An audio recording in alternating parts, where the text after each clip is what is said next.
नमस्कार देवी और सज्जनों।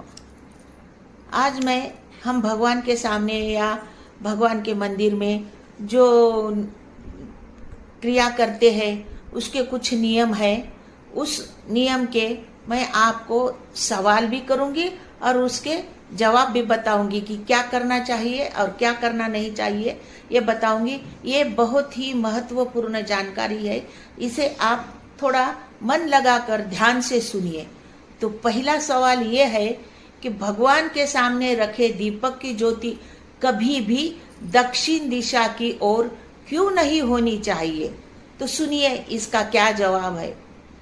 यह यम या मृत्यु की दिशा है। यम की पूजा नहीं की जाती। केवल दिवाली में यम द्वितीया को ही यम की पूजा की जाती है। तब दक्षिण दिशा में ही दीपक जलाया जाता है। अब दूसरा सवाल यह है, स्त्रियों को कभी भी तुलसी क्यों नहीं तोड़नी चाहिए? उसका जवाब यह है कि यह सौभाग्य देने वाली है, इसीलिए इसे नहीं तोड़ना चाहिए। तीसरा सवाल यह है, देव देवताओं को वंदन करते समय सिर पर रखी टोपी क्यों उतारनी चाहिए? तो उसका उत्तर यह है, ब्रह्मरंध्र की और निर्गुण ईश्वर की ऊर्जा आकर्षित होती है, उसे ग्रहण करने के लिए टोपी उतारनी चाहिए। चौथा प्रश्न है, शिवलिंग को आधी परिक्रमा क्यों करनी चाहिए? इसका उत्तर है, महादेव के शिवसूत्र पर रुद्रगण पितृगण लिंग के छोर पर तीर्थ प्रसाद के लिए बैठे होते हैं, उन्हें प्रदक्षिणा हो जाती है, इसलिए प्रदक्षिणा आदि ही करनी चाहिए। पांचवा प्रश्न है, एक ही घर में 2 शिवलिंग, 2 शालिग्राम, 2 सूर्यकांत, 2 चक्रांक, 3 देवी, गणपति और शंख पूजा के लिए क्यों नहीं रखने चाहिए? तो इसका उत्तर इस प्रकार है, प्रत्येक वस्तु के एक तत्व होता है।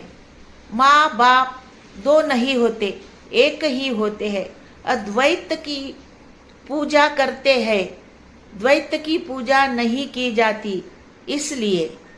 छठा प्रश्न है, गायत्री मंत्र आसन पर बैठकर जपना चाहिए, रास्ते में जाते हुए या गाड़ी में क्यों नहीं जपना चाहिए?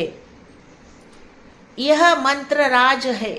इसका उत्तर इस प्रकार है, यह मंत्र राज है।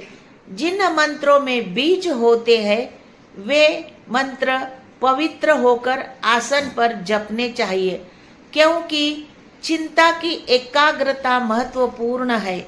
रास्ते में जाते हुए या गाड़ी में जपने से एकाग्रता नहीं होती है और शरीर दोष उत्पन्न होता है, इसलिए।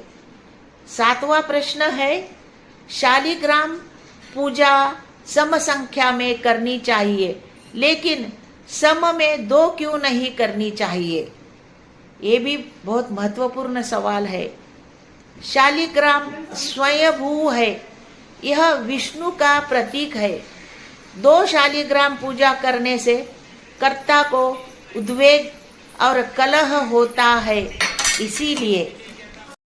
8वां प्रश्न, दीपक में घी और तेल एक साथ क्यों नहीं डालना चाहिए?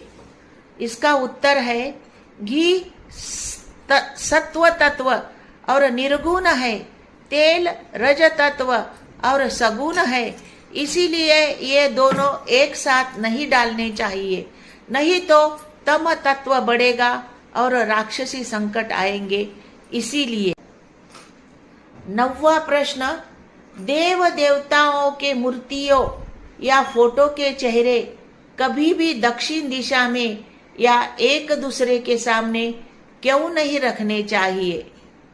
इसका उत्तर इस प्रकार है, उनकी तेज की लहरी स्पंदने सामने फेंकी जाती है, जिससे शत्रुत्व का दोष लगता है। इसीलिए विष्णु के मस्तक पर चढ़ाया फूल मनुष्य अपने मस्तक पर क्यों नहीं रखना चाहिए?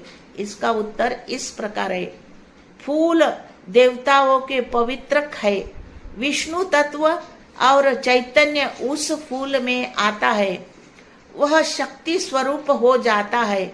यह शक्ति हमें सहन नहीं होती। इसीलिए धन्यवाद। मेरे चैनल को सब्सक्राइब करो, लाइक करो, शेयर करो। फिर मैं और भगवान के सामने जो नियम है उसका और एक वीडियो बनाने वाली हूँ, वो भी आप जरूर देखिएगा।